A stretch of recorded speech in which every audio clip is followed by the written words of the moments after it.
مشاهدي شاشة النادي الأهلي في كل مكان، اللقاء التجريبي بعد ظهور النادي الأهلي ودوري أبطال أفريقيا النسخة رقم أو نسخة 2012. النادي الأهلي بعد تتويجه بيقابل بتروجيت في لقاء ودي قبل السفر لليابان وبطولة الأندية أو كأس العالم للأندية. كابتن حسام البدري جرب تشكيلة في الشوط الأولاني وقدر إن هو يعمل عرض طيب أمام فريق بتروجيت اللي عامل توليفة برضه جيدة. كابتن رمضان السيد النهارده سواء من اللعيبه القدام او اللعيبه الجديده اللي ضمها مع بدايه مش هنقول الموسم لان الموسم ما انطلقش رسميا للفرق بلقاءات رسميه، انما هنشوف بقى الشوط الثاني التبديلات اللي عملها سواء الكابتن حسام البدري او الكابتن رمضان السيد. كان موجود محمود ابو السعود في المرمى، شايف انا شريف اكرامي، احمد فتحي، سعد سمير، رامي ربيعه، احمد شديد قناوي. دي تشكيله الشوط الاول. هنقول بقى اللعيبه اللي نزلوا قدامنا دلوقتي: حسام عاشور وغالي وبركات، جدو عماد متعب وعبد الله السعيد. شايف انا بقى موجود محمد نجيب ووائل جمعه مكان سعد سمير ورامي ربيعه، موجود في وسط الملعب تريزيجيه مكان حسام غالي، موجود في المناطق الاماميه دومينيك دي سيلفا مع سيد حمدي، محمد ابو تريكه، عبد الله السعيد. دي هيبقى تشكيله النادي الاهلي في الشوط الثاني. الناحيه الثانيه فريق بتروجيت: مهدي سليمان في المرمى ومعاه عمرو حسن، محمد كوفي، الزيادي والساعي، 4 مناطق دفاعيه. احمد شعبان، بلال جمال وكمال علي واحمد جمعه اللي خرج ولعب مكانه وسيم شعلان، حسام عرفات ومحمد مجاهد، الاثنين السنتر فراوده في احداث اللقاء النهارده، مع توفيق السيد حكمنا الدولي والاثنين المساعدين ايمن دجيش وكريم محمود. هنبدا سويا احداث الشوط الثاني. الاهلي على شمال الشاشه بعد التبديلات الكبيره اللي عملها اكتر من 60% من قوام الفريق اللي لعب في الشوط الاول. محمد نجيب من المناطق الدفاعيه يلعب لاحمد فتحي، ده كده الخط الخلفي اللي لعب نهائي افريقيا بالتمام والكمال: شديد قناوي، وائل جمعه، واحمد فتحي ومحمد نجيب. الشوط الاولاني كان بيلعب في القلب رامي ربيعه وسعد الدين سمير. ادي تبديل برضو الفريق بتروجيت. شايف انا احمد فيليكس رقم 17 اللي استلم في اول لمسه وحطها لعمرو حسن في الجبهه اليمين. هيقرب عمرو حسن عشان يبدا هجمه ناحيه شديد قناوي، راجع معاه دومينيك ويتعامل معاه بعنف قوي، تبقى ضربه حره لفريق بتروجيت من مكان مؤثر مع اول دقيقه من احداث الشوط الثاني.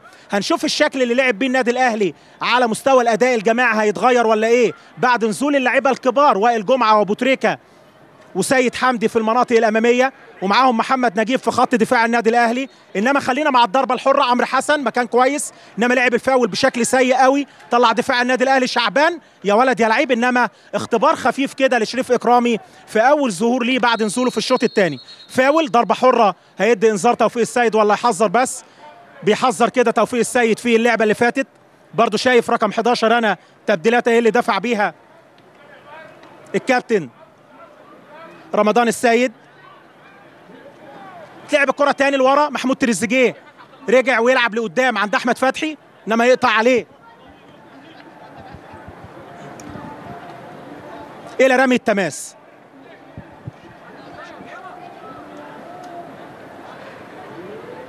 رمي التماس للنادي الاهلي.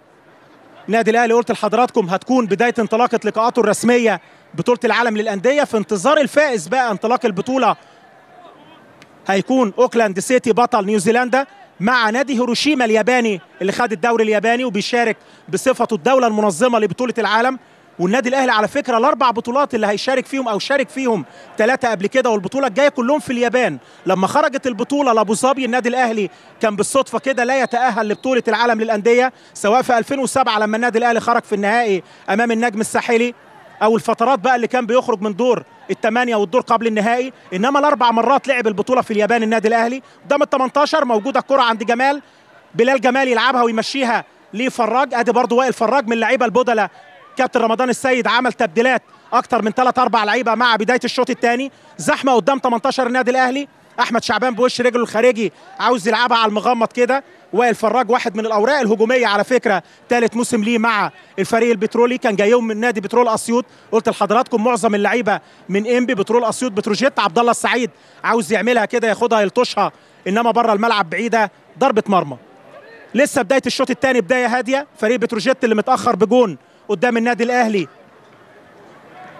بيحاول في الهجمات اللي فاتت. وضربه مرمى مهدي سليمان هو اللي هيلعب. باسم مرسي هو اللعيب اللي كان جاي من الجبهه الشمال رقم 11. على فكره يعني بدلاء نادي بتروجيت مدينا 8-9 لعيبه، منهم 2 نزلوا الملعب مش موجودين في ال9، يعني معاهم 10-11 على الدكه تقريبا. تتلعب الكره تاني، احمد فتحي على الارض يلعبها، عبد الله السعيد ضغط عليه احمد الساعي اللي بيشتغل في الجبهه الشمال، وعمل تبديله تكتيكيه جوه الملعب كده الكابتن رمضان السيد، خلى الساعي ينطلق من وسط الملعب، وشايف انا مرسي هو اللي هيجي في الجبهه الشمال، عرضيه انما بره الملعب، ضربه ركنيه.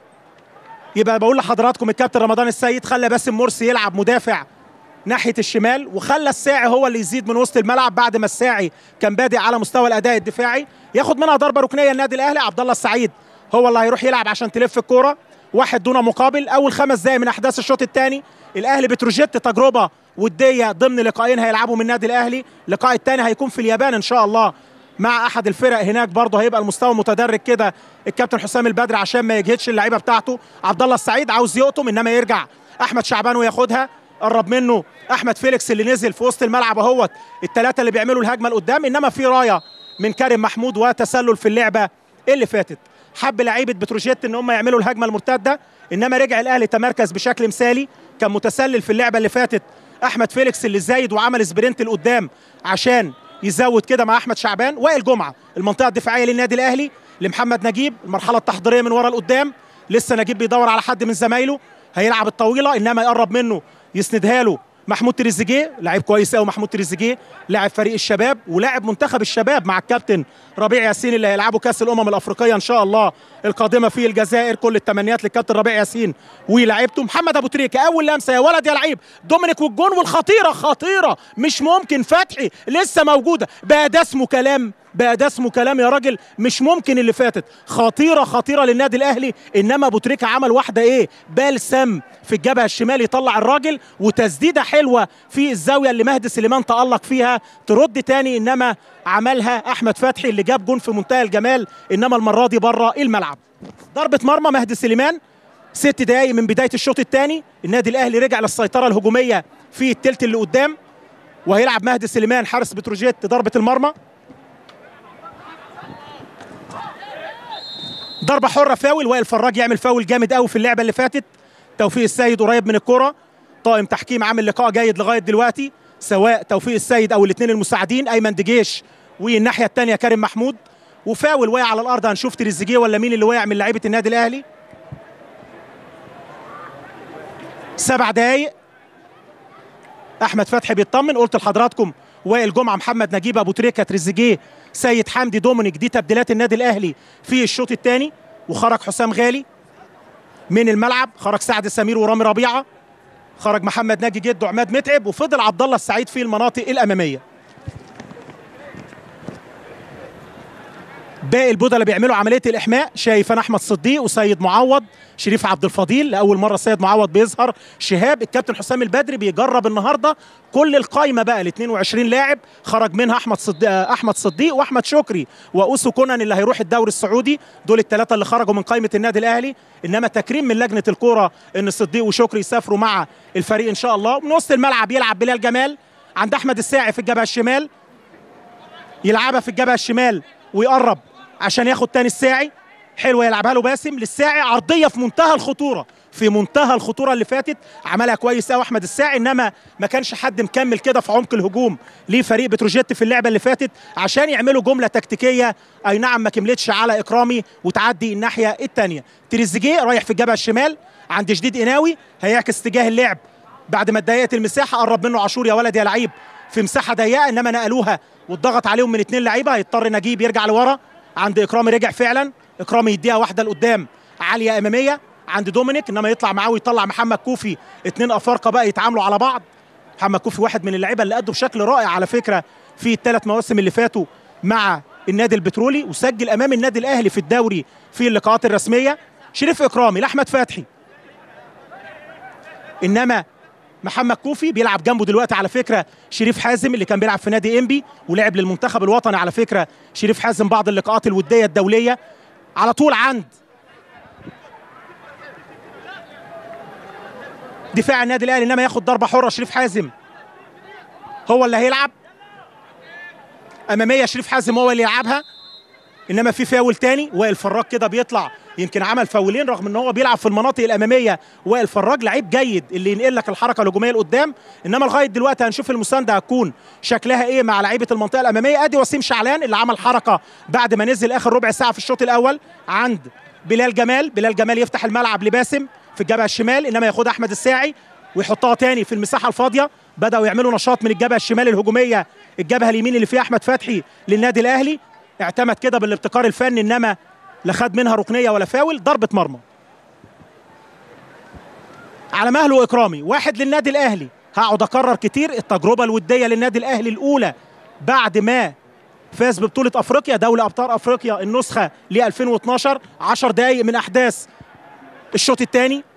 احمد الساعي يلعبها لبلال جمال، بلال جمال لورا، شريف حازم يعلقها لقدام عند وائل فراج. احمد فتحي يدخل لجوه، برافو يا ولد يا لعيب، عند وائل جمعه. انما لعيبه النادي الاهلي بداوا يرجعوا الكره كتير لورا، الشكل ده مش كويس على دفاع النادي الاهلي، لازم اللعب يكون لقدام. ادي اكرامي هو اللي هيبدا المرحله التحضيريه، عملها لجديد قناوي كأن بيبدا الهجمه، انما جامده على جديد. رمي التماس عمرو حسن من الناحيه الثانيه، واحد من اللعيبه اللي بدات اللقاء من اوله. عمرو حسن يلعبها لقدام عند احمد فيليكس، انما ياخدها النادي الاهلي جديد قناوي، لسه ما حدش قرب منه. سيد حمدي في اول ظهور ليه عاوز يلف ويلعبها لدومينيك، انما بره الملعب الى رمي التماس. بدا الشوط الثاني النادي الاهلي بحركه وحيويه قدام. 3 دقائق كده تراجع اللقاء مره ثانيه بسيطره في وسط الملعب، سيطره وهميه. تروح الكره عند باسم في الجبهه الشمال، انما ياخدها النادي الاهلي. احمد فتحي يسلمها لعبد الله السعيد، عبد الله السعيد نقلتين. احمد فتحي تاني عاوز يحطها لمحمد ابو تريكه، الفكره حلوه انما عاوزه حنينه شويه، عاوزه حنينه من احمد فتحي، تبقى بره الملعب. ضربه مرمى، ضربه رمي التماس. اذان المغرب دلوقتي واحنا شغالين برضو بنتابع الاذان كده.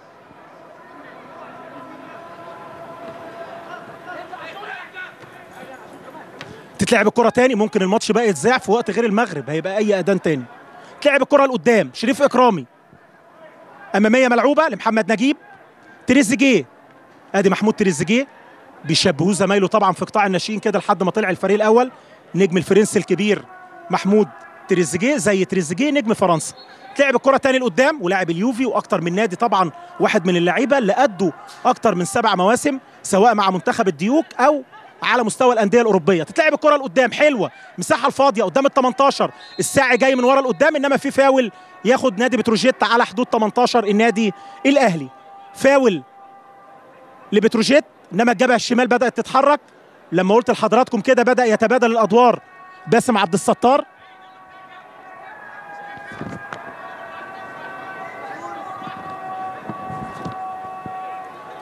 ويجي له احمد الساعي، الاثنين يعملوا الشغل في الجبهه الشمال الهجوميه. ادي باسم قدام الكره، واحمد شعبان جاله صاحب براءه الاختراع في الفاولات، يعلقها جوه المنطقه بشكل حلو. وائل فراج، انما وائل جمعه قابله، وائل من هنا وائل من هنا، رجع لورا دومينيك، انما يضرب لخمه. محمد كوفي عملها بشكل كده اكروباتي. تتلعب الكره تاني لقدام، نقلتين، يرجع لورا جمال، بلال جمال زحمه في الجبهه الشمال للنادي الاهلي. لو بصينا كده نلاقي الملعب مايل لهناك، لو عدينا الفانيلات البيضاء والحمراء يجي 6 لعيبه من هنا و6 لعيبه من هنا في المكان اللي فيه الكوره. رميه التماس على طول لقدام، يلعبها عمرو حسن، برضه وائل فراج مضغوط عليه، برافو يا ولد يا لعيب. محمد نجيب بيقاتل على الكوره، وبره الملعب ضربه ركنيه ياخد منها وائل فراج.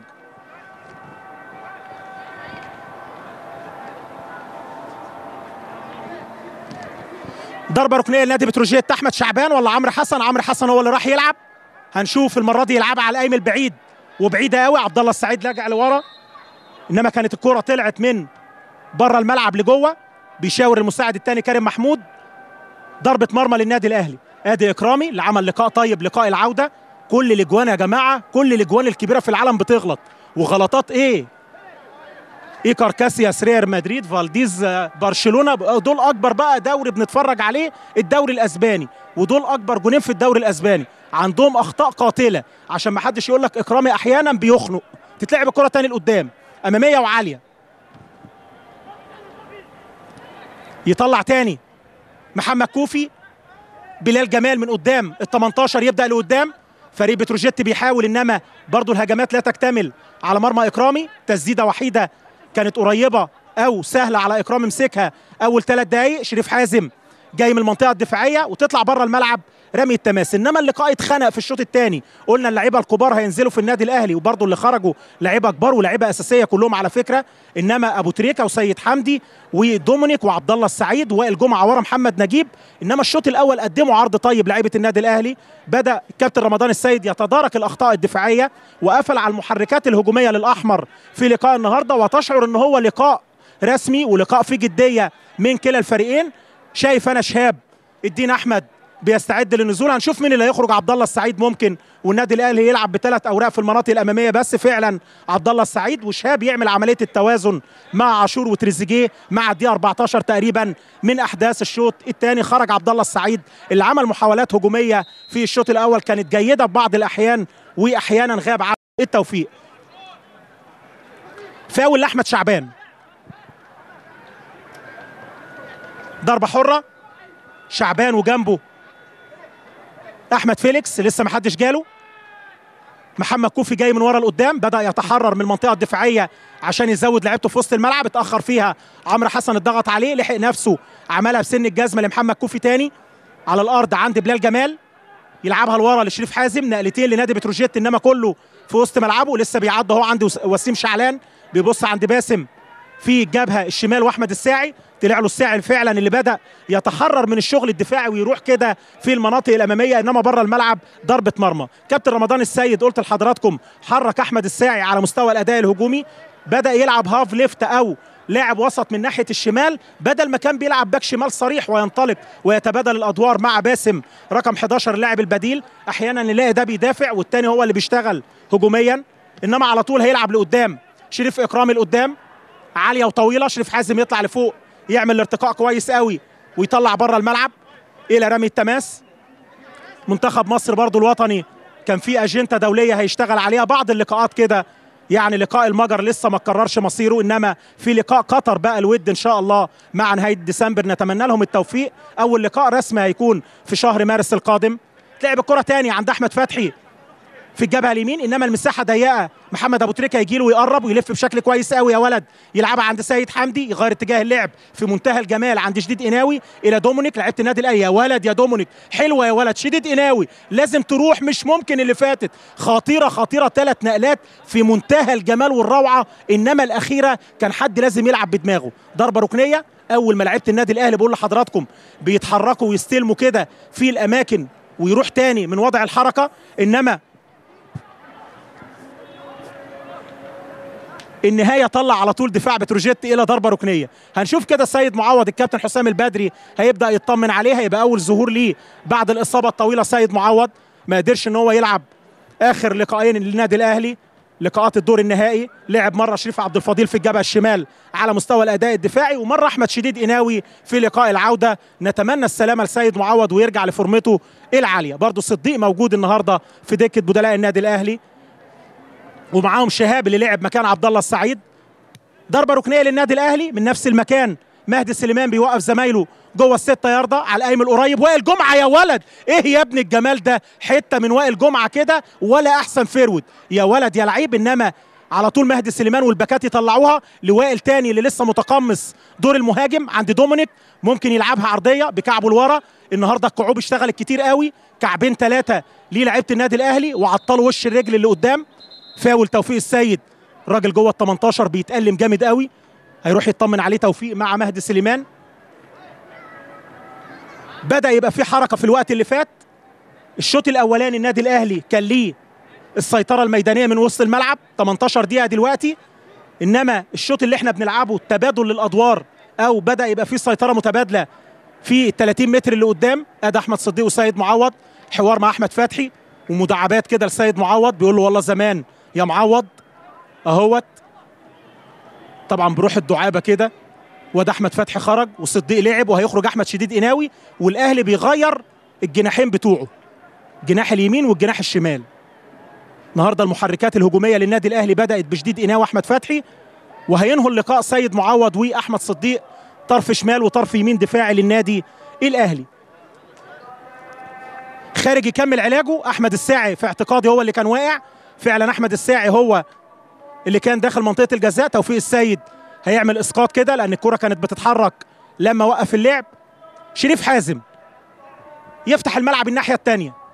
احمد فيليكس لسه ما حدش قرب له، رايح له عمرو حسن يلف من وراه، انما محمد كوفي هو اللي يلعبها لقدام اماميه. يبدا هجمه عشوائيه كده قبل وائل فراج. وائل جمعه يطلع، هنقول وائل ووائل كتير، فراج وجمعه. شريف اكرامي هيحط على الارض ويبدا الهجمه. قلت لحضراتكم موجود الكابتن زكي عبد الفتاح بيتابع النهارده، سواء بقى اكرامي لعب، محمود ابو السعود في الشوط الاولاني، مهدي سليمان الناحيه الثانيه من الحراس اللي لعبوا منتخبات ناشئين وشباب. محمد ابو تريكه هيلعب، ابو تريكه انما لسه ما حدش جاله. شهاب هيبص عند احمد فتحي، دخل لجوه يا ولد يا لعيب. لو بص الناحيه الثانيه حسام عاشور، انما عملها كده في ظهره، كان زاد لقدام حسام عاشور. وسيم شعلان يقطعها من الناحيه الثانيه، يلعبها لاحمد فيليكس اللي بيروح في الجبهه اليمين اللي فيها فيليكس وعمرو حسن. غير اتجاه اللعب، الفكره حلوه انما التنفيذ غاب عنه التوفيق. بره الملعب الى رمي التماس، لعبها في ظهر اللعيبه بعد ما كان زاد لقدام، عمل سبرنتات كده من الجبهه الشمال. باسم مرسي رقم 11. تروح الكره تاني بلال جمال، انما وائل جمعه من النادي الاهلي لحسام عاشور اللي بادئ اللقاء من اوله. كان جنبه غالي، خرج غالي ولعب تريزيجيه، ولعب جنبهم شهاب. كأن النادي الاهلي بيلعب دلوقتي 3 ديفندر في وسط الملعب، سواء شهاب او حسام عاشور او تريزيجيه. انما في ميزه بقى تريزيجيه وشهاب الدين احمد، ان بيكملوا في الحته الهجوميه لقدام، يقدروا ان هم يزودوا لعيبه النادي الاهلي قدام ال 18، سواء ابو تريكه وسيد حمدي ودومينيك. النادي الاهلي لما يحول الهجمه يبقى 2 مصممين هجمات و3 يزيدوا قدام ال 18. وائل جمعه، حسام عاشور، يفتح الملعب سيد معوض اللي خد الجبهه الشمال مكان شديد قناوي، يلعبها عند دومينيك اللي عمل نشاط، انما الحته الاخيره اللي مطلوبه منه ان هو يسجل دومينيك دي سيلفا. وسكونا كان غير موفق مع النادي الاهلي الفتره اللي هو لعبها. النادي الاهلي فضل ان هو يستفيد بيه بالاعاره، انه يلعب مع فرقه في دوري منتظم. نادي هاجر السعودي كان العرض اللي جه للنادي الاهلي. ضربه حره. كابتن حسام البدري بقى نتكلم على الترشيحات كده في الكاف او الاتحاد الافريقي. كابتن حسام البدري قريب جدا ان هو يحصد جائزه افضل مدرب، المنافسه مع نبيل معلول التونسي ورينارد المدرب الفرنسي لمنتخب زامبيا. الثلاثه الاوائل كده اللي هيتنافسوا على لقب الافضل في التدريب. محمد ابو تريكه يا ولد يا لعيب، ايه يا ابني الجمال ده، حلوه حلوه حلوه. محمد ابو تريكه فوقتنا يا ابو تريكه. الجون الثاني يا سلام يا ابو تريكه لما بتسجل الدقيقه 22، انما حط واحده ايه، بص شوف في الاعاده مره ثانيه، جميله جميله. راح لسيد معوض كده بعد ما مشاها له وحط وش رجله فيها كانه بيكلم الكوره. مهدي سليمان لو قعد 2-3 ما كانش هيعمل لها حاجه، 2-3 على يوم الاربع كان يطلعها. انما هنشوف كده النادي الاهلي 2 دون مقابل. محمد ابو تريكه واحمد فتحي في عرض اكتر من رائع للاحمر النهارده، في تجربه وديه قويه استفاد منها الكابتن حسام البدري، واستفاد منها ايضا الكابتن رمضان السيد المدير الفني لفريق بتروجيت. على الارض وسيم شعلان.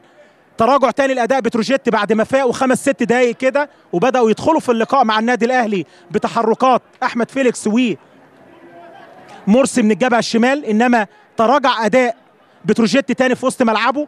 لعيبه النادي الاهلي بداوا برضو يقفلوا على مفاتيح اللعب والمحركات الهجوميه سواء في الجبهه الشمال او اليمين.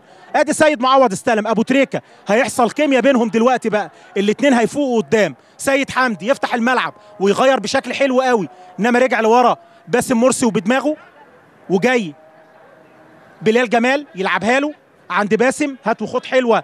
الانطلاقه موجوده من الجبهه الشمال، انما ادى رمي التماس مشاور ايمن دجيش مع توفيق السيد. رمي التماس للنادي الاهلي. احمد صديق واحد من الاثنين المستبعدين من القايمه، انما قلت لحضراتكم لجنه الكره للنادي الاهلي قالت انها هتاخد معاها اللعيبه بالكامل، ومعاهم شكري وصديق. احتمالا ان شاء الله يعني ما يحصلش حاجه، اللعيبه هيبقى عندها فتره هناك يلعبوا لقاء ودي لغايه اول لقاءات البطوله. ضربه حره. شريف حازم بيتكلم مع ايمن دجيش، انما لقاء ودي روح طيبه بين اللعيبه، الاستفاده الفنيه موجوده هنا وهنا. كابتن حسام البدري بقول لحضراتكم النهارده ادى المجموعه تقريبا بالكامل اللي معاه. شريف عبد الفضيل هيكون هو الورقه الاخيره اللي بيستعد للنزول دلوقتي، هنشوف على حساب مين. 2 اللي في قلب الدفاع وائل جمعه ومحمد نجيب، انما الاثنين نزلوا مع بدايه الشوط الثاني. ممكن يحط شريف عبد الفضيل ويغير الشكل التكتيكي داخل الملعب. وسيم شعلان يرجع بيها عند محمد كوفي، ضغط عليه دومينيك، رجع بيها لورا عند مهدي سليمان يلعبها لقدام اماميه عند عمرو حسن، انما طالع معاه سيد معوض. لازم برضو سيد معوض في الاول كده، اللعيب لسه بيلين يعني، ياخد باله من الالتحامات، ما يعملش مشاركه كتير، بيبقى راجع من الاصابه، يحافظ على نفسه لحد ما يدخل في الفورمه واحده بواحده. على الارض الاستلام موجود، بلال جمال برضو لعيب جيد على فكره. بلال جمال ده واحد من النقاط المحوريه اللي كانت مهمه من وسط الملعب النهارده مع شعبان للفريق البترولي. شريف حازم 3 نقلات. احمد فيليكس هيلعبها لشعبان، هيفتح الملعب، بص الناحيه الثانيه يا ولد يا لعيب، واخد القرار يلعبها من ورا معوض وعمرو حسن، انما برافو يا معوض، يحط ويطلع بره الملعب الى ضربه ركنيه. هيعمل تبديل النادي الاهلي الكابتن محمد يوسف المدرب العام هو اللي بيعمل التبديل. وادي حسام عاشور، قلت لحضراتكم هيبقى صعب، وائل جمعه محمد نجيب لسه نازلين مع الدقيقه 25. حسام عاشور هيخرج وعبد الفضيل هنشوف هيلعب بقى ديفندر كده، محمد نجيب وائل جمعه. والشكل الفني للنادي الاهلي هيكون شكله ايه بعد نزول شريف عبد الفضيل مكان حسام عاشور. عمرو حسن يعلقها جوه المنطقه في منتهى الخطوره، محمد كوفي انما بره الملعب الى ضربه مرمى. علاها كده لعيبه النادي الاهلي واقفين داخل المنطقه، كل واحد واخد واحد من لعيبه بتروجيت. اكرامي يلعب لقدام عند سيد حمدي، برضو محمد ابو تريكه المنافسه على لقب افضل لاعب داخل القاره الافريقيه، غير اللعيبه بقى المحترفه اللي بينافس عليها دي دروجبا ويايا توريه النجم الايفواري، 2 من كوت ديفوار، دروجبا ويايا توريه، ومعاهم كمان لاعب يعني اكتر من لاعب، اليكس.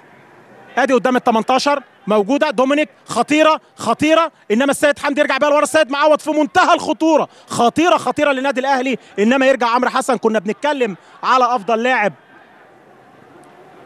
في القاره الافريقيه، واتكلمنا على ابو تريكه، واتكلمنا اللي بينافسوا بقى اللاعب قلابه الزامبي ده على مستوى اللعيبه اللي داخل القاره، وقلنا مستوى اللعيبه المحترفه اكتر من لاعب بيتنافسوا على الجائزه، وقلنا افضل مدرب الكابتن حسام البدري مع نبيل معلول ورينارد الفرنسي المدرب او المدير الفني لمنتخب زامبيا. هنشوف التبديل اللي جاي لفريق بتروجيت.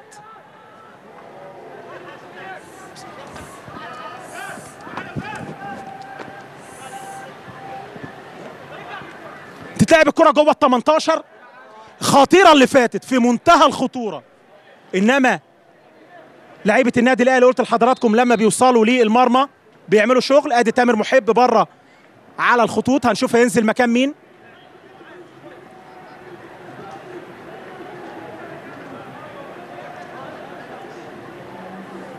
التبديلات اللي عملها الكابتن رمضان السيد في اللقاء النهارده، توفيق السيد حكم اللقاء موقف اللعب، هنشوف هيلعب مكان مين. تامر محب. ونرجع تاني لاحداث اللقاء برمي التماس، احمد شعبان رايح في الجبهه اليمين مكان عمرو حسن، وتامر في اعتقاد عمرو مش هيقدر يكمل، لعب مكانه تامر محب، لعب الموسم اللي فات واللي قبله مع الكابتن حلمي طولان والكابتن طه بصري. وسيم شعلان اماميه نقل نفسه ودخل في العمق بشكل كويس قوي.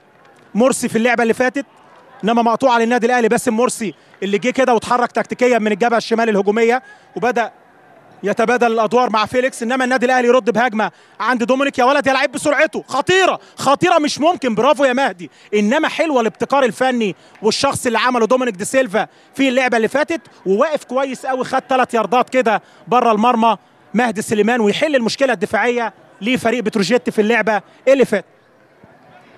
ترجع تاني المهدي، خلاص بنقرب من اخر ربع ساعه من احداث الشوط الثاني واللقاء، 29 دقيقه.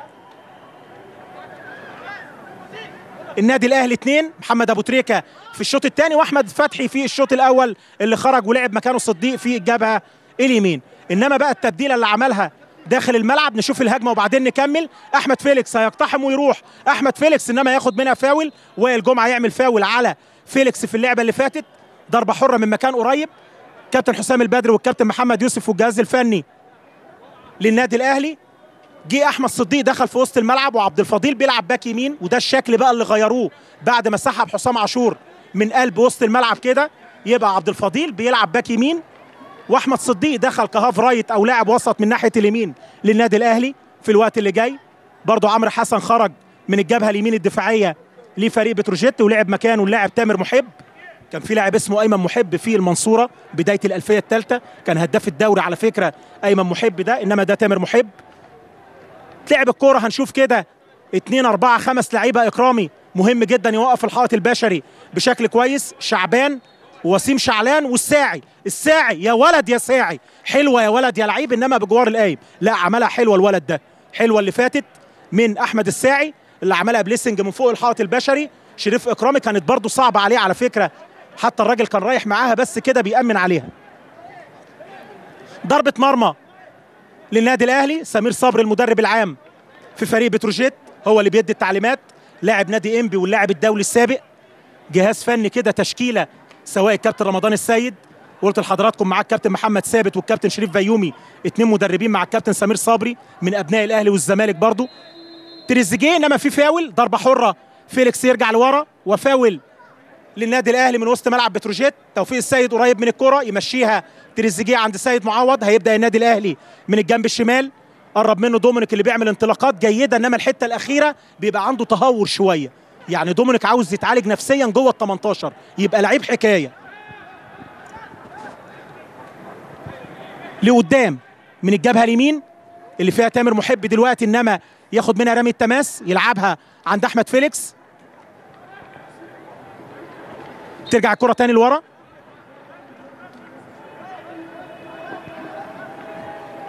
ادي زمايلنا في قناه الاهلي اللي متعونا في رحله تونس، ايهاب الخطيب وعماد يوسف قدامنا على الشاشه، الاثنين اللي كانوا موجودين وغطوا تغطيه اكتر من رائعه، وان شاء الله هنشوف التغطيه كمان اللي جايه في اليابان. الاهلي ياباني، الاهلي الاصلي بقى، كاس العالم في اليابان.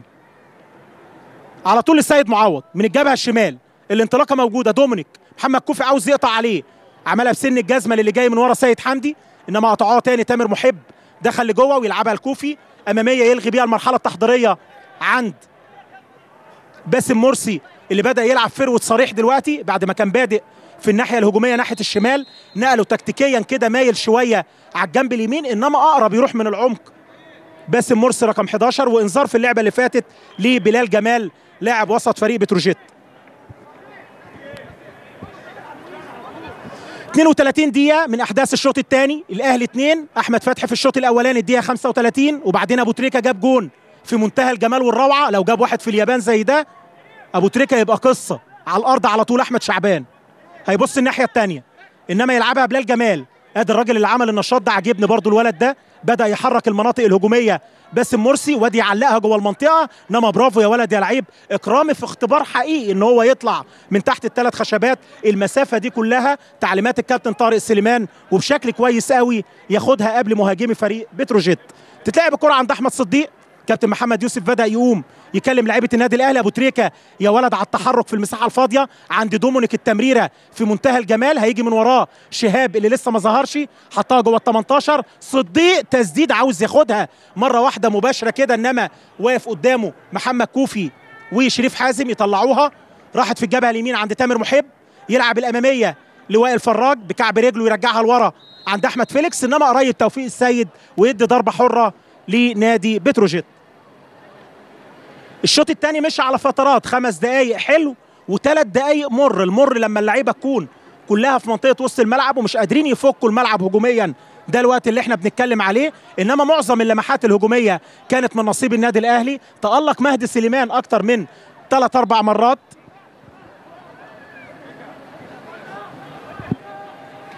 ضربه حره على مهلهم لعيبه بتروجيت، بيجيبوا الكوره. وقلت لحضراتكم لقاء تجريبي النهارده، لو الدور انطلق كده زي ما بيقولوا، عمالين نسمع حكايات كتير، ان شاء الله ربنا يكرم وترجع الكوره، وده الطبيعي. ضربه الحره تامر محب الكوفي، دماغه ايه الراجل ده، كأن بيشوط بدماغه، انما عاليه بره الملعب. هيرجع تاني محمد كوفي، قلت لحضراتكم واحد من اهم اللعيبه اللي كانوا موجودين سواء هو او سيد حمدي ووليد سليمان قبل ما يرحلوا للنادي الاهلي. ده التيم القديم بقى او التشكيله الرئيسيه، التيم الاصلي لفريق بتروجيت كان وليد سليمان وسيد حمدي، محمد شعبان اللي راح انبي، فرقه بقول لحضراتكم تقيله من بدايه ظهورها في 2006 2007. تتلعب لقدام، ادي احمد الساعي اللي جالهم من نادي المنصوره تاني موسم ليه، انما بره الملعب لعيب جيد على فكره احمد الساعي، وكان قريب جدا لنادي الزمالك في فتره قبل ما يروح للفريق البترولي. رميه التماس عند احمد صديق. النادي الاهلي لعب في الجبهه اليمين النهارده بالصديق وفتحي. شريف عبد الفضيل اللي جاي من ورا لقدام، انما يطلع الدفاع. دومينيك ياخدها، بينادي عليه وائل جمعه يقول له رجع لي عشان افتح مساحه انا وافتح الملعب بعد الزحمه اللي عملوها في الجبهه اليمين الهجوميه. على الارض عند شهاب، النقطه المحوريه المهمه للنادي الاهلي بعد نزوله لاحمد صديق، عاوز يلعبها لابو تريكه انما قافل عليه احمد الساعي ويطلع خارج الملعب. رمي التماس للنادي الاهلي. قلت لحضراتكم بدا الملعب كده يتقفل شويه. ادي شكري، احمد شكري مكان دومينيك، يعني دومينيك نزل في الشوط الثاني وسحبه الجهاز الفني، وعشان يدي الفرصه لازم لعيب يدخل ويخرج. يا جماعه واحد يقول لك الراجل ده بادئ الشوط الثاني 33 دقيقه، يدي احمد شكري 12 13 دقيقه ياخد بيهم الثقه حتى لو كان بره قائمه النادي الاهلي. سيد معوض قدام ال 18 خطيره للنادي الاهلي، انما برافو يا ولد يا لعيب. احمد الساعي دخل لجوه بمرونه تكتيكيه عاليه قوي وقفل مع الاثنين قلب الدفاع شريف حازم ومحمد كوفي، حل المشكله الدفاعيه. انما تروح للنادي الاهلي في الجبهه الشمال عند سيد معوض، عاوزين يعملوا هجمه نقلتين في مساحه ضيقه يا ولد يا سيد، حد ماسكه كده من الفانيلا انما كمل، تتقطع وتطلع لقدام. محمد نجيب جاي لغايه وسط الملعب، حطها لوائل جمعه للخلف تماما، يفتح الملعب بشكل كويس. برافو يا ولد يا لعيب عند عبد الفضيل اللي بيلعب تكتيكيا في الجبهه اليمين، انما تعمل مشكله لو عبد الفضيل دخلوا عليه جامد قوي توفيق السيد، انما فاول دي يا توفيق، فاول احمد الساعي اللي احنا شايفينها كده في الملعب.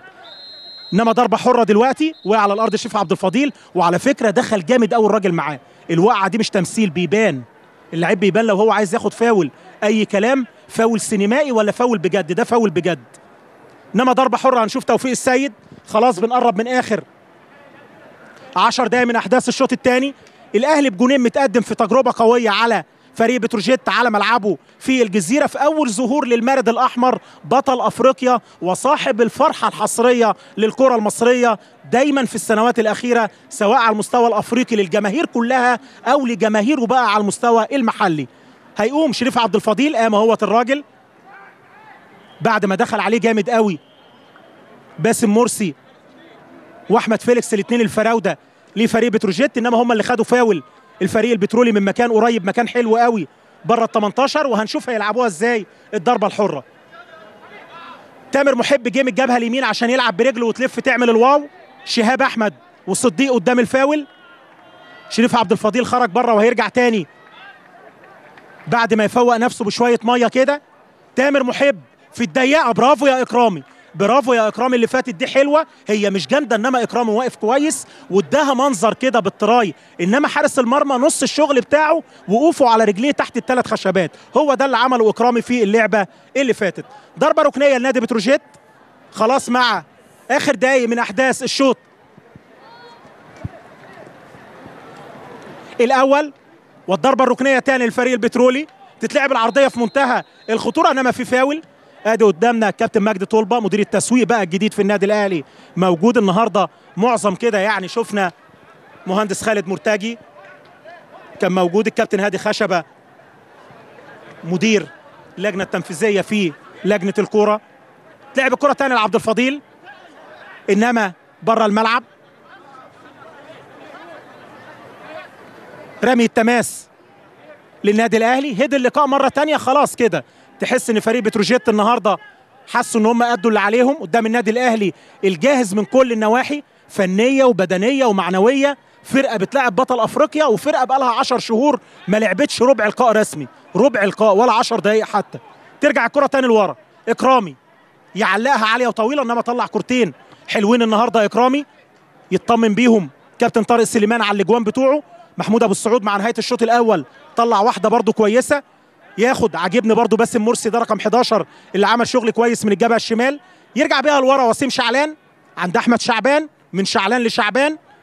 الجبهه اليمين تامر محب رقص حلو احمد شكري وحطها قريبه من الخط عند احمد فيليكس، نقلتين انما كلهم في وسط الملعب، سيطره دون تواجد هجومي. ما تجبرش النادي الاهلي ان هو يتراجع للخلف كده ويضغطوه هجوميا. كل النقلات اللي احنا شايفينها دي ما تعملش اي حاجه لانها في وسط ملعب بتروجيت. ضاغط اهوت مرحله دفاعيه اولى من عند السيد حمدي.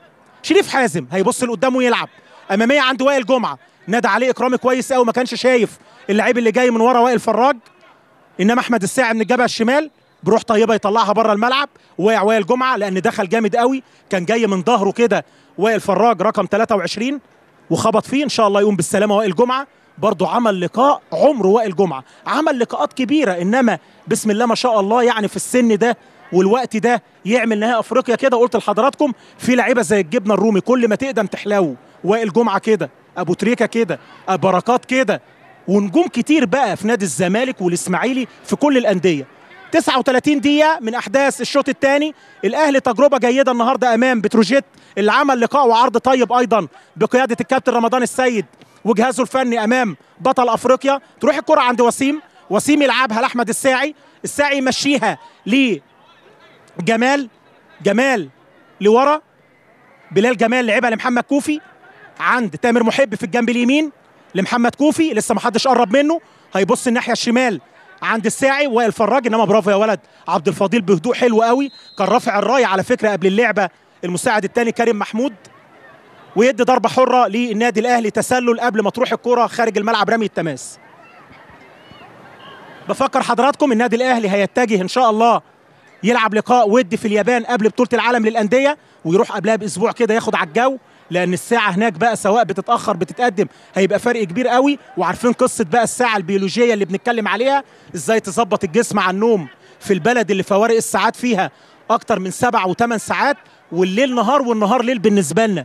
ده اللي هيحصل في اليابان، الاهلي بالياباني انما هيبقى بالمقلوب بقى ليل نهار. على طول تتلعب تريزيجيه، شهاب عاوز يفتح الملعب انما باينه قوي يقفل عليه في الجبهه اليمين وياخدوها تاني. احمد شعبان بينيه يا ولد يا لعيب، خطيره يا ولد يا اكرامي، لسه موجوده. وسيم شعلان مش ممكن، برافو يا اكرامي. اكرامي الصغير يتقمص دور اكرامي الكبير ويتعملق في اللعبه اللي فاتت على هجمه بروحين لفريق بتروجيت، انما التمريره البينيه الخطيره اللي عملها شعبان هي اللي وصلت جوه منطقه الجزاء كده لعيبه بتروجيت وعملوا انفراد في منتهى الخطوره. اللعبه كانت من وائل فراج انما يتالق فيها اكرامي ويطلع على وائل فراج، وللمره الثانيه من وسيم شعلان. هجمات لبتروجيت مع نهايه اللقاء كأن دبت فيهم الروح الهجوميه. تروح الكره ثاني بتسديده من الزاويه الضيقه انما خارج الملعب. عجبني اللقاء في ايه؟ ما تشعرش كده في الشوط الثاني ان النادي الاهلي كان متقدم 2 بعد هدف محمد ابو تريكه. فريق بتروجيت واقف على رجله بيبادل النادي الاهلي الهجمات في فترات متقطعه من الشوط الثاني، ولاعيبه النادي الاهلي ايضا عندهم الحماس والحيويه من منطقه وسط الملعب. ادي وسيم شعلان قدام المنطقه، تسديده يا ولد يا لعيب، ايه يا ابن الجمال ده، حلوه حلوه حلوه. سواء بقى اللي بيتابع بيسقف لوسيم شعلان، ويا سلام يا اكرامي بص اكرامي يطلع لك 3 4 يفرحوا. هي المشكله بقى الغلطات الصغيره، انما برافو يا ولد يا لعيب. دول لو في لقاء رسمي اكرامي ده ايه، يمسك منتخب مصر مش يلعب في منتخب مصر. ضربه ركنيه الدقيقه 42، بتروجيت ينتفض هجوميا مع نهايه اللقاء. تتلعب الكره تاني انما مفجر الثوره الهجوميه على طريقه السياسه بقى نتكلم شويه. الراجل رقم 11 باسم مرسي هو اللي بيعمل الهجمات، هو اللي بيعمل المشاكسه مع وسيم شعلان اللي خد رميه التماس دلوقتي، ومعاهم وائل فراج. دول ثلاثي اضواء ال 18 في الناحيه الهجوميه لفريق بتروجيت في لقاء النهارده. ادي اللي قدامنا ده سمير صبري اللي طوال اللقاء بيدي التعليمات، مدرب العام مع الكابتن رمضان السيد. بره ال 18 بيحاول فيها لسه، ادي اللي بنتكلم عليه باسم مرسي، انما ياخد منها ضربه حره من مكان جيد داخل الملعب. مع الدقائق الاخيره من احداث اللقاء الاهلي متقدم في التجربه الوديه على فريق بتروجيت 2 دون مقابل. فاول من مكان قريب، تامر محب كالعاده ينقل نفسه من الجبهه اليمين عشان يلعب الكره وتلف. توفيق السيد بيرجع الحائط البشري على بعد ال10 ياردة. تابعنا اللقاء النهارده، ادي تامر محب في منتهى الخطوره، خطيره، جول جول جول 2-1. هدف بيسجله على طول فريق بتروجيت في اللعبه اللي فاتت، وعن طريق باسم مرسي اللي راح بدماغه كويس قوي، وهدف لفريق بتروجيت.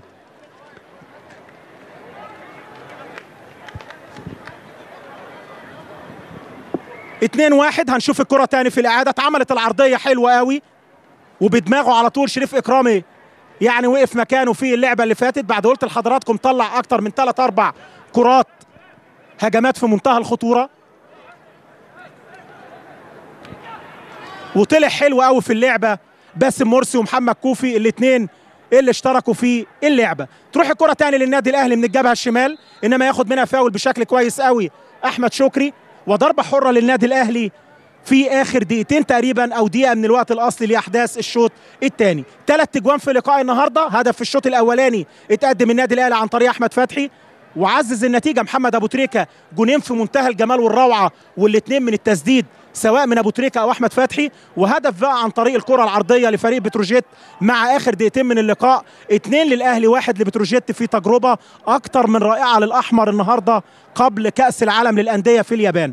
فاول من مكان جيد، مكان حلو، ضربه حره للنادي الاهلي. تابعنا اللقاء مع مخرجنا النهارده محمد دكروري اللي بيمتعنا دائما وابدا على شاشه الاهلي. ابو تريكه يا ولد يا لعيب، انما من فوق العارضه خطيره اللي فاتت دي، يا دوبك عمل التاتش كده. النادي الاهلي في محاوله جديده، والشوط الثاني اللي عمل تبديلات الجهاز الفني بشكل كويس قوي، قدروا ان هم ينشطوا منطقه وسط الملعب بعد خروج اللعيبه اللي بداوا اللقاء، سواء حسام غالي اللي كان جنب عاشور، لعب عبد الله ثاني، احمد شكري خطيره على القايم البعيد، انما ياخد منها ضربه مرمى المره دي مهدي سليمان. ضربة مرمى.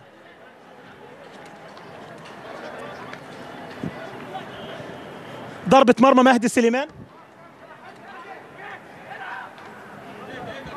تتلعب الكرة تاني، وائل جمعة. هنشوف اجوان الاهلي بتروجيت اكتر من مرة في الاعادة.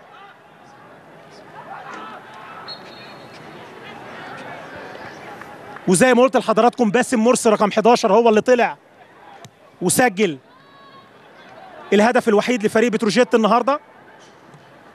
من الجبهه اليمين يلعب العرضيه عند وائل فراج، انما وائل جمعه قلب دفاع النادي الاهلي هو اللي يطلع قبل وائل فراج السنتر فيرود لفريق بتروجيت. هنشوف توفيق السيد هيلعب كام دقيقه، وقت محتسب بدل ضايع. محمد كوفي يعمل جامب لفوق بشكل كويس قوي. شعبان يكتم الكره على الارض ويروح في الجبهه اليمين 3 4 نقلات.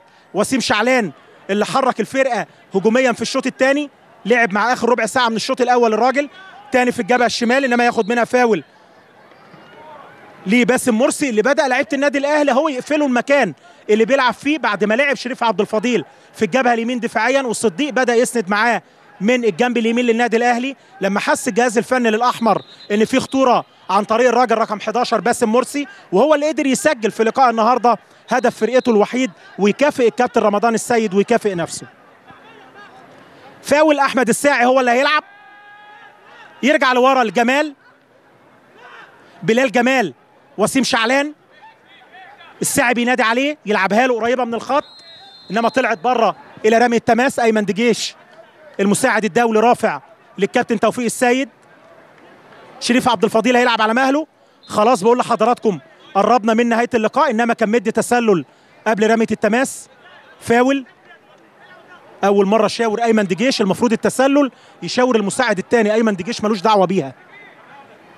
انما ضربه حره للنادي الاهلي. وائل جمعه، تريزيجيه لوائل تاني، عاليه وطويله لقدام عند سيد حمدي، برضو سيد حمدي فراوده النادي الاهلي. قلت لحضراتكم عبد الله السعيد اللي كان بيلعب نشوه الانتصار، اللقاء الكبير والعالي اللي عملوه، والنهارده ادوا بشكل طيب مع صافره نهايه اللقاء. الاهلي يفوز على بتروجيت 2-1. فتحي وبركات للنادي الاهلي وباسم مرسي لبتروجيت في تجربه وديه قبل كاس العالم لليابان. سعدت بكم انا وفريق عمل قناه النادي الاهلي، المخرج محمد دكروري، وارق تحياتي معلق المباراه محمد عفيفي. الى اللقاء.